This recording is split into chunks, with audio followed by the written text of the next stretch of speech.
আসসালামু আলাইকুম প্রিয় দর্শক, আজকে আপনাদের জন্য নিয়ে আসলাম খুবই মজার স্বামী বা টিকিয়া কাবাবের রেসিপি। আর এই কাবাবটি খেতে খুবই মজার হয়, তৈরি করা খুবই সহজ। কাবাবটি তৈরি করার জন্য এখানে আমি 250 গ্রাম গরুর মাংস নিয়েছি আর মাংসগুলোকে ছোট ছোট করে কেটে নিয়েছি। আর এখানে আমি 1 কাপ পরিমাণ বুটের ডাল নিয়েছিলাম, নিয়ে পানিতে সারা রাত ভিজিয়ে রেখে এখন 2 কাপ পরিমাণ বুটের ডাল হয়েছে, সেই ডালটা আমি দিয়ে দিলাম। তো এখানে কিন্তু 250 গ্রাম মাংসের জন্য 250 গ্রাম কিন্তু বুটের ডালই নিতে হবে। তো এখানে দিয়ে দিচ্ছি 1 টেবিল চামচ পরিমাণ আদা রসুন বাটা, হাফ কাপ পরিমাণ পেঁয়াজ কুচি, 2টি তেজপাতা, 2টি দারচিনি, 4-5টি লবঙ্গ, 2টি কালো এলাচ আর 6-7টি ছোট এলাচ, আর গোলমরিচ এখানে সাদা কালো নিয়েছি আমি 8-10টির মতো। আর এখানে আমি কাবাব চিলি দিয়ে দিচ্ছি 5-6টি। আর এখানে আমি জয়ফল নিয়েছি একটা, জয়ফলে 4 ভাগের 1 ভাগ, আর সামান্য পরিমাণ জয়ত্রী। হলুদ দিয়ে দিচ্ছি 1 চা চামচ, মরিচের গুঁড়া 1 চা চামচ, 2টি শুকনা মরিচ, স্বাদ মতো দিয়ে দিচ্ছি লবণ, ধনিয়ার গুঁড়া 1 চা চামচ, জিরের গুঁড়া 1 চা চামচ, আর 2 টেবিল চামচ পরিমাণ সরিষার তেল। তো আমি ভালো করে মিশিয়ে নিচ্ছি। মেশানো হয়ে গেলে এখানে আমি পানি দিব 2 কাপ পরিমাণ। পানিটা এমনভাবে দিতে হবে যেন ডালটা একটু সামান্য উপরে ভেসে থাকে।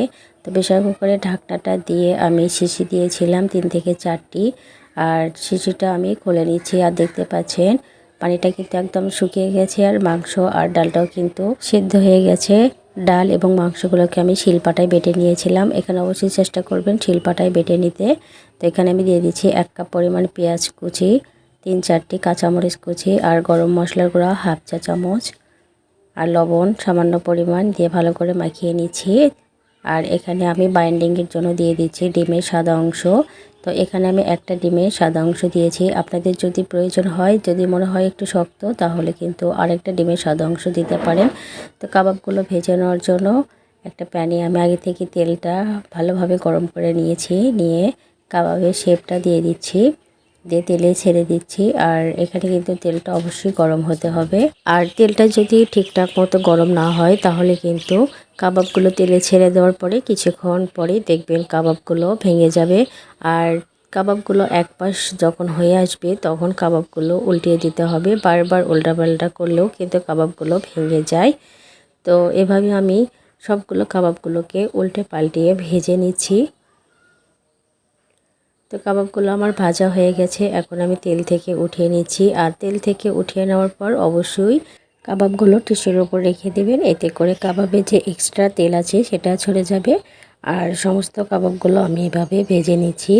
আর কাবাবগুলো আমার ভাজা হয়ে গেছে, আর কাবাবগুলো আপনাদেরকে একটা দেখিয়ে দিচ্ছি। ভেতরে কিন্তু খুবই সফট হয় আর ওপরে একটু মুচমুচে হয়। আর এই কাবাবটি খেতে অসম্ভব মজার, একবার হলেও ট্রাই করবেন।